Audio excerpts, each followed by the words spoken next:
Presença, oferecimento Vista Azul Hotel, a Europa pertinho de você. O tema da saúde volta a ser pauta aqui no Presença, é um tema muito recorrente, porque a gente sempre acredita que o meio de comunicação, os veículos podem complementar algum tipo de informação necessária para a pessoa no dia a dia. Como a gente adverte, alerta, nada que substitua uma consulta, mas alguns fundamentos de alguns procedimentos que você adotar e tiver conhecimento pode lhe ser útil ou a alguém de sua família. Hoje nós vamos falar de saúde, vamos falar especialmente de uma especialidade que é delicada e que requer uma atenção, que pode estar sempre sendo necessitada em algum lar onde essa mensagem nossa chega. Eu me refiro à oncogeriatria. Eu vou conversar com um especialista, o Dr. André Luiz Pedrini Toffoli, que é a nossa presença. André, o avanço tecnológico já alcançou a luta contra o câncer, e me parece que essa oncogeriatria, essa especialidade, é uma segmentação, né? Que quer dizer, o tratamento é das pessoas portadoras de câncer na melhor ou terceira idade, é isso. A abordagem diferenciada do paciente, digamos, normal da doença, André? É importante porque, na verdade, quando a gente pensa em câncer, a gente pensa muito mais no paciente da terceira idade do que nos pacientes jovens. Porque, normalmente, o câncer ele acomete as pessoas na quinta década de vida, né? E, muitas vezes, esse paciente, ele tem já algumas comorbidades, ele tem uma hipertensão arterial, ele tem um diabetes, ele tem um passado de doença cardiovascular, de doença renal. Então, é muito importante que o oncologista ele tenha conhecimento de tratar o paciente como um todo, pensando em todas as comorbidades que esse paciente possa ter, conhecendo todas as fragilidades que esse paciente também possui, né? Um paciente idoso ele tem mais fragilidades, tanto físicas quanto de mobilidade, de autonomia mesmo. E a gente sabe que o tratamento envolvido com o diagnóstico, né? Seja o tratamento cirúrgico, seja o tratamento radioterápico, quimioterápico, ele acaba afetando muito isso. E a gente tem que saber lidar com essas comorbidades, com essas fragilidades, né? A gente tem que pensar em tratamento muito bem direcionado para aquele paciente, com as escolhas certas, que às vezes o melhor tratamento teoricamente disponível não é o melhor tratamento para aquele paciente específico, né? A gente sempre vai focar em tratar o paciente, né? E nunca tratar o câncer do paciente. Eu acho que isso que a gente tem que ter sempre em foco. Isso é uma visão, inclusive, assim, bem atual, né, da medicina, no sentido de que cada pessoa, tratar o paciente, não a doença, entender o indivíduo como uma complexidade, uma singularidade. Sim, né? E é importante porque, assim, essa complexidade ela vai muito além da parte física só, né? Sim. Existe uma complexidade emocional muito grande, né? Desde o momento que o paciente recebe o diagnóstico de câncer, esse acometimento emocional não envolve só o paciente, envolve todos aqueles que estão em torno dele. Sem dúvida. Filhos, pais, amigos, irmãos. Há todo um emaranhamento familiar ali. E o paciente com diagnóstico oncológico, ele precisa muito desse apoio familiar, dessa rede de apoio, né? Porque não é uma luta fácil, é uma luta difícil que ele vai encarar ali nos próximos meses, às vezes anos.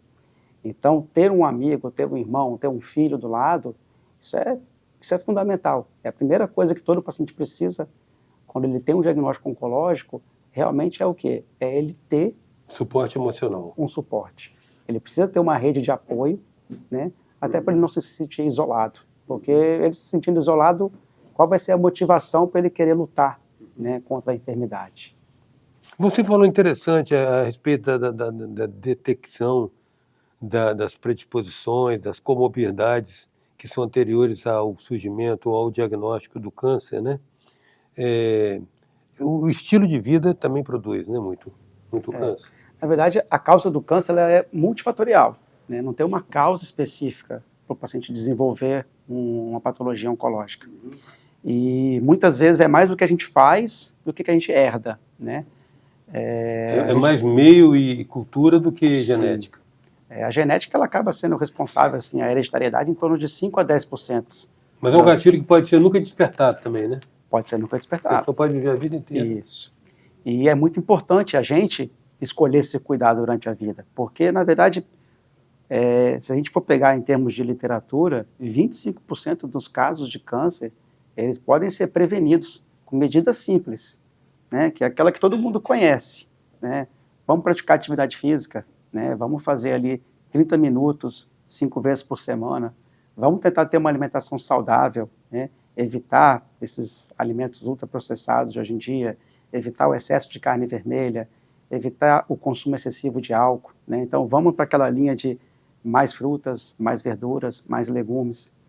Vamos evitar a obesidade, né? Tudo isso junto é responsável por cerca de 25% dos casos de câncer. Então, a melhor forma de falar em prevenção é falar em se cuidar, né? A gente se cuidando e a gente tomando as nossas atitudes corretas, a gente vai pelo menos fazer a nossa parte em evitar que a gente possa desenvolver um câncer no futuro. Você falou a respeito da quinta década de vida, que deve ser uma questão de média estatística, né? Isso. A predominância da incidência a partir dessa época. Isso. Mas aos registros precoces, tanto na fase da infância quanto na fase da juventude também. Isso. Esses aí certamente não serão por estilo de vida, né? Aí, certamente tem algum tipo de predisposição anterior.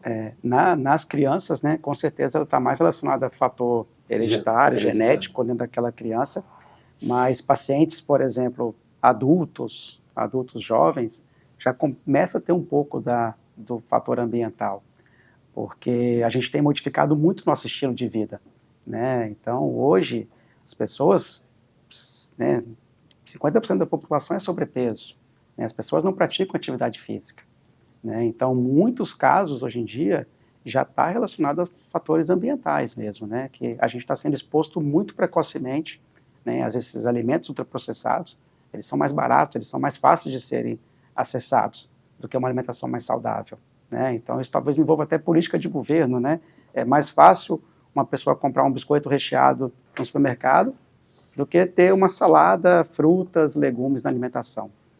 E quando a gente fala de prevenção, eu esqueci de falar que é mais importante, né? É o cigarro, né? Quando a gente lembra que o cigarro, 90% dos casos de câncer de pulmão são causados pelo cigarro. E ele não fica restrito ao pulmão.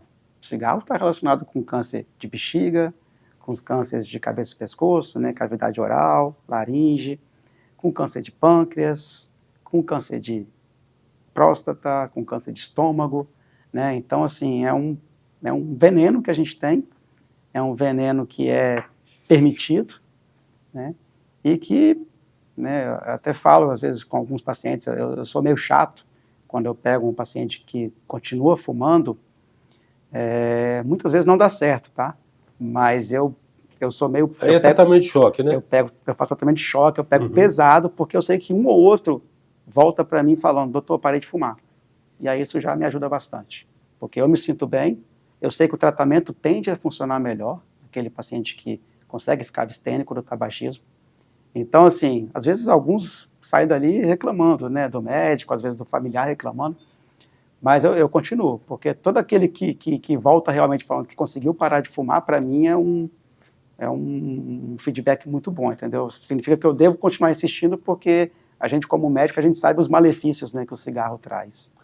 É interessante essa permissividade, né? Porque, teoricamente, nós estamos trabalhando... Teoricamente, o governo, que regula as relações da sociedade, teria uma posição democrática, tipo assim, ó, isso aqui faz mal, mas se você quer fazer uso, você é dono da sua vontade. Mas interessante que para umas coisas ele tutela, para outras coisas ele não tutela, né? Ele proíbe alguns tipos de prática, de drogas, ele considera algumas drogas ilícitas, mas uma droga...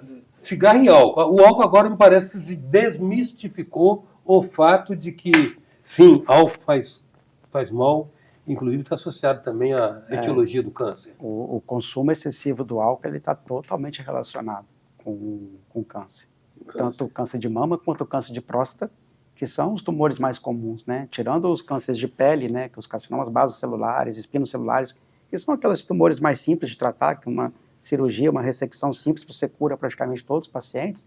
Os tumores mais comuns, posteriormente, são de próstata no homem e de mama na mulher. E tem uma vinculação direta com... E os dois estão relacionados ingesta. com o consumo excessivo de bebida alcoólica. né? Então, e é realmente normal, né? Cultural. O consumo de bebida alcoólica... É cultural, né? É cultural. A gente não está falando daquele consumo, né, social, né, da pessoa tomar a sua taça de vinho, né? Frequentemente, quando for uma festa, né, a gente não está proibindo também, né? Mas o excesso, né? O uso recorrente também, né? Recorrente, o uso diário, né? Isso realmente é muito prejudicial. Então nós temos aí, você diria que hoje em dia se atribui talvez 10 a 15% de fator de hereditariedade e os demais fatores são... Tem fatores genéticos que são do paciente, né? E ele pode vir a desenvolver sem que aquilo seja realmente hereditário. Assim, né? E vão ter os fatores ambientais que vão causar mutações. Mas que são prevalecentes. Com certeza é o principal fator. E com relação aos avanços que já estão disponibilizados na área de tratamento, André, porque, olha bem, a quimioterapia ou a radioterapia não tem um pouco a ver daquele negócio de matar a doença matando o doente, não? Então, na verdade, a gente tem tido uma transformação gigante na área da oncologia, né? E não só relacionado ao tratamento, né? Tanto nos exames, né, de diagnóstico por imagem. Hoje em dia a gente consegue ter avaliação por biópsia sanguínea, que a gente fala, né, de retirar o sangue do paciente e os aparelhos conseguem detectar células tumorais ali e fazer testes moleculares nessas células do sangue, né? E qual é a vantagem, né, dessa tecnologia nova? É que a gente tem descoberto tratamentos direcionados, porque a gente tem detectado mutações específicas e a gente tem desenvolvido medicamentos direcionados para essas mutações. Esses tratamentos, além de ser altamente eficazes, eles acabam sendo bem menos tóxicos do que uma quimioterapia, do que uma radioterapia, né? E conseguem manter a qualidade de vida dos pacientes. Mas mesmo a radioterapia, tá, que sempre foi aquele tratamento, né, extremamente tóxico, hoje em dia a gente tem muito software desenvolvido e a tecnologia é tão grande que eu consigo realmente distribuir a radioterapia diretamente no tumor, com uma concentração extremamente alta, mas sem pegar os órgãos no entorno. Então eu vou fazer uma radioterapia... Tiro de sniper, né? Então eu vou tratar um câncer de pulmão e eu vou conseguir fazer uma dose altamente ablativa ali para matar aquele tumor, conseguindo poupar o esôfago, conseguindo poupar o coração, conseguindo poupar o resto do pulmão. Bem localizada. Bem localizada e altamente efetiva. Nessa área, então, da medicina, da inovação tecnológica e da tecnologia, a medicina vai se beneficiar muito, então, né, André? A medicina se beneficia, né? E principalmente o paciente, né? Ele vai ter uma medicina cada vez mais personalizada. Customizada, né? Para ele, individualizada para ele, né? Focado naquelas alterações específicas que ele possui, conseguindo com isso tratamentos eficazes, tratamentos com menor toxicidade, né? E lógico que todo tratamento ele pode gerar toxicidade, né? A gente não está falando que nenhum tratamento é isento, mas quando a gente compara com uma quimioterapia, né, esses tratamentos acabam sendo bem menos tóxicos. Eles acabam tendo toxicidades específicas, mas numa incidência em termos de gravidade menor do que uma quimioterapia pode causar. Esses recursos que você está falando aí, que são de uma certa maneira uma redenção, eles já estão disponíveis sim, em centros menores, como Vitória, aqui no Espírito Santo? Sim. O que acontece? Os remédios, né, eles passam por várias baterias, né, de estudos, e no momento que eles são aprovados pela Anvisa e regulamentados no rol da ANS, eles acabam sendo cobertos pelas operadoras de saúde, né? Quando a gente vai falar em termos de saúde pública, aí a gente acaba tendo um pouco mais de dificuldade, porque realmente essa tecnologia ela existe, ela é efetiva, ela é eficaz, mas ela tem um custo muito alto ainda. Então, assim, pensando em termos de saúde privada, sim, os pacientes conseguem ter acesso às terapias direcionadas, conseguem ter acesso à imunoterapia, que foi uma revolução nos últimos anos na oncologia, conseguem ter esses tratamentos de radioterapia de ponta, conseguem ter tratamentos cirúrgicos mais avançados, mas infelizmente isso não é uma realidade para toda a sociedade, porque o custo impede que isso seja aplicado para a população do Sistema Único de Saúde. A presença hoje é do oncologista André Luiz Pedrini Toffoli. A gente volta já. Venha viver momentos inesquecíveis no Hotel Vista Azul, nas Montanhas Capixabas. Resort com piscina interna e externa, quadras de tênis, jacuzzi, suítes amplas e confortáveis, lounge com lareira e um mirante com vista para a Pedra Azul. Hotel Vista Azul, a Europa, pertinho de você. Voltamos com a presença, um oferecimento do Vista Azul Hotel.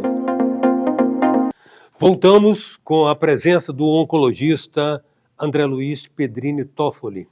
André, a gente sabe, assim, em tese, né, o conhecimento leigo que a gente tem é que o câncer é um processo de desorganização celular, que a célula perde o senso de limitações e se expande consideravelmente. Mas as causas efetivas já estão identificadas? O que de fato causa o câncer? Não as coisas que causam os agentes já estão identificados, mas esse processo, como é que acontece isso? Porque a humanidade sonha, a AIDS apareceu, muitos anos depois apareceu a Covid, essas coisas foram compartimentalizadas, mas a humanidade ainda sonha com a vacina anti-câncer. Você acha que ela está longe?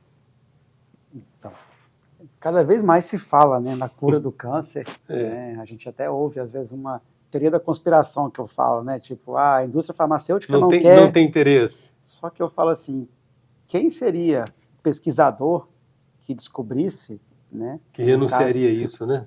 Essa glória. A glória, ele quer a glória, ele não quer dinheiro, ele não quer nada. Exatamente, quer a realização. Isso. E o valor seria ilusório, né? Quem não estaria disposto a pagar para curar o câncer, né? Uhum.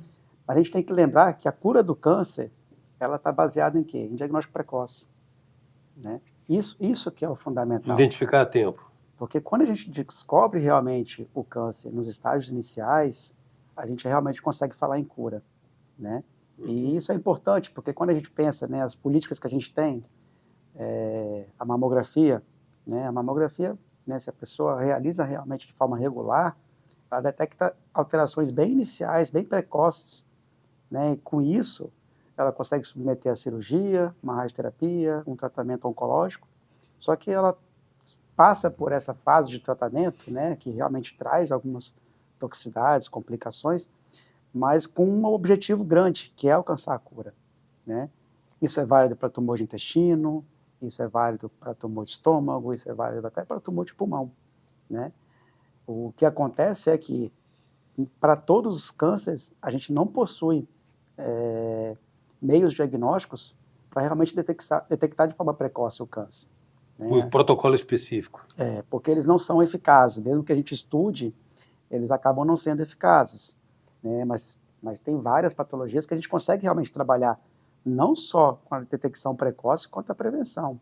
Porque, por exemplo, se a gente pensar na colonoscopia, que é uma conduta já bastante infundida, né, da gente realizar a colonoscopia a partir dos 50 anos, a gente consegue detectar diagnóstico de câncer de intestino em estágios iniciais, só que a gente consegue detectar também lesões pré-cancerígenas, que são aqueles pólipos, às vezes. Né? Dependendo da agressividade do pólipo, a gente sabe que durante alguns anos aquilo se transformaria num câncer. Então, no momento que eu detecto por uma colonoscopia e vou lá e retiro aquele pólipo, né, eu preveni o câncer daquele paciente. Você desarmou aquela ameaça potencial. Isso. Quando a gente fala do Papa Nicolau nas mulheres, né, a gente pega alterações pré-cancerígenas, né, porque o câncer de colo de útero é causado pelo vírus. Né? Então, a gente fazendo a Papa Nicolau de rotina nas pacientes, né, principalmente nas idades mais jovens, a gente detecta lesões precursoras que os vírus estão causando antes de que ele desenvolva um câncer. O tempo para o vírus no colo de útero causar o câncer é 10 a 15 anos. Então, eu consigo detectar isso de forma muito mais precoce. Né? Entendi. Mas, olha bem, quando o câncer se manifesta lá pela quinta, sexta década de vida, ele surge, ele rompe ali, ou é a consumação de um processo que vinha sendo construído lentamente ao longo dos anos? Ou seja, ele já existia em estado latente? Então, a gente não consegue quantificar nunca há quanto tempo o paciente começou a desenvolver. Mas você acredita, né? É lógico que isso não é uma verdade para todo tipo de câncer. A gente tem realmente câncer que se desenvolve muito rápido, quando a gente pensa de câncer de pulmão, câncer de ovário, câncer de pâncreas, mas a gente não consegue quantificar desde quando que aquela mutação, aquela alteração molecular, ela iniciou, né? Porque, às vezes, o desenvolvimento mesmo, o surgimento do tumor. Então, quando ele aparece, é porque já teve aquelas alterações, e aí realmente foram os fatores que a gente acabou de falar, né? O André, outra coisa também que se coloca hoje é que praticamente o termo psicossomático perdeu a razão de ser quando começou a se constatar que quase toda doença ela tem uma componente emocional. Ou seja, psico e soma, né? Isso para não falar das teorias filosóficas a respeito dos outros corpos que o ser humano tem, que irradiam em camadas mais sutis. Ou seja, há quem veja, eu não sei se é uma visão romântica ou uma visão talvez mais profunda que a gente não consegue alcançar à luz de uma ciência imediata, de que, no fundo, o câncer reflete sentimentos que a pessoa guarda e carrega consigo ao longo de toda a existência e vai desconstruindo progressivamente a própria imunidade dela, tipo a raiva, o ressentimento, a tristeza. Tem alguma conexão isso? O que a gente consegue linkar um pouco realmente é o quê? O nosso sistema imunológico ele é muito importante para nos manter saudáveis, inclusive para combater o câncer. Então, toda vez que a gente passa por momentos de estresse profundo, a gente sabe que isso leva a uma queda do nosso sistema imunológico. E realmente a gente não consegue linkar que isso seja uma causa do câncer, mas ele acaba sendo um fator que pode ajudar o câncer a desenvolver, né? Pelo bloqueio do nosso sistema imunológico mesmo. Entendi. E nesse caso, você como especialista, você também faz uma prescrição de uma abordagem multidisciplinar no atendimento ao paciente? Isso é fundamental, né? O que consiste isso? Quem que atua nisso? Então, a equipe multidisciplinar é uma equipe ampla, né? Porque, na verdade, o diagnóstico oncológico, né, o diagnóstico de um câncer, ele não é uma doença física somente. Ela é uma doença mental, ela é uma doença social, é uma doença espiritual. Então, a gente precisa de uma equipe para estar lidando junto com o médico. Então, a gente precisa de uma enfermeira que vai assistir esse paciente durante todo o tratamento oncológico. A gente precisa de uma psicóloga que vai tratar toda essa parte de isolamento, depressão, ansiedade. A gente precisa de uma nutricionista que vai cuidar, prevenir que esse paciente não venha ter perda de peso, que mantenha o seu sistema imunológico ativo. A gente precisa de uma fisioterapeuta, né, porque é comum esses pacientes mais frágeis, eles terem perda de força muscular, eles perdem a autonomia, eles perdem a independência. Então, o educador físico, o fisioterapeuta, ele é muito importante para estimular esse paciente com atividades lúdicas, com atividades que podem ser feitas em casa, para que esse paciente consiga manter a autonomia. Também faz parte da equipe multidisciplinar o nosso farmacêutico, né? O farmacêutico é muitas vezes aquele que vai orientar para os pacientes os efeitos colaterais relacionados àquele tratamento específico. Ele também é muito importante na equipe multidisciplinar. Quando a gente fala de uma recidiva do câncer, tipo assim, a pessoa faz um tratamento, se submete a processos, às vezes, dolorosos, né, dos tratamentos que até então disponibilizados. Quando a gente fala da recidiva, é uma recidiva efetivamente ou na verdade, a doença entrou em estado de latência e volta a se manifestar? Então, na verdade, assim, do ponto de vista técnico, né, quando a gente pensa numa recidiva de doença, ela é o quê? Quando a gente tem um diagnóstico oncológico, né, e por isso que é importante o diagnóstico precoce, porque quanto mais precoce, menor a chance disso acontecer. Quando a gente tem um diagnóstico oncológico, a célula ela pode ter ganho um vaso sanguíneo, um linfonodo, espalhado pelo corpo. E realmente ela fica adormecida em algum local. As terapias que a gente faz, de radioterapia, de quimioterapia, imunoterapia, tudo isso, é para eliminar essas células. Só que muitas vezes a gente não consegue. Em algum momento, essa célula acaba se desenvolvendo, por queda do sistema imunológico, ou por uma predisposição do paciente. Mas, normalmente, a recidiva ela está relacionada ao diagnóstico inicial. Realmente é uma célula que saiu daquele tumor primário e que, de certa forma, ficou latente em outro órgão e, em algum momento, veio a se desenvolver.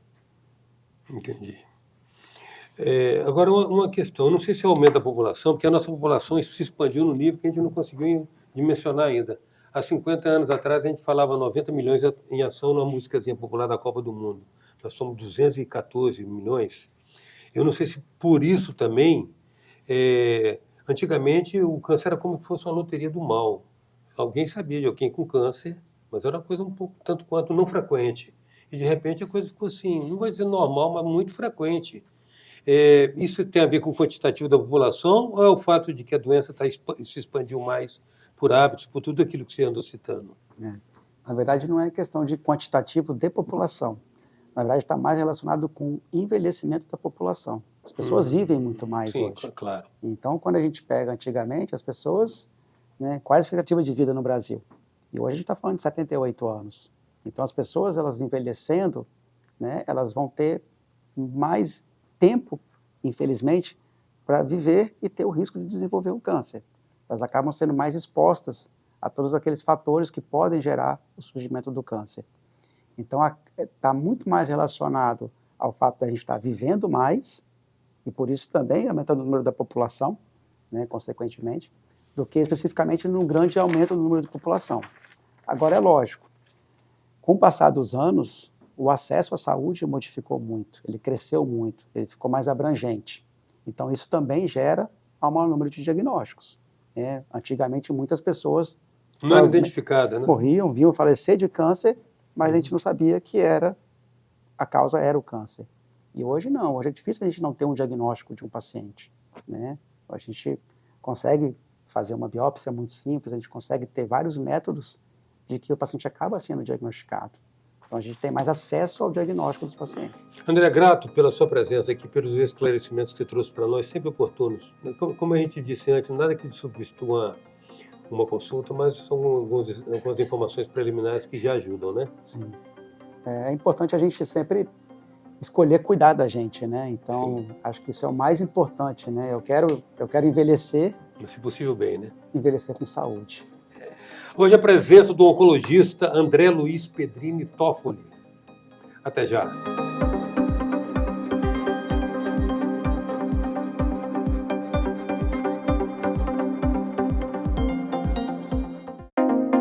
Presença, oferecimento Vista Azul Hotel, a Europa pertinho de você. Venha viver momentos inesquecíveis no Hotel Vista Azul, nas Montanhas Capixabas. Resort com piscina interna e externa, quadras de tênis, jacuzzi, suítes amplas e confortáveis, lounge com lareira e um mirante com vista para a Pedra Azul. Hotel Vista Azul, a Europa, pertinho de você.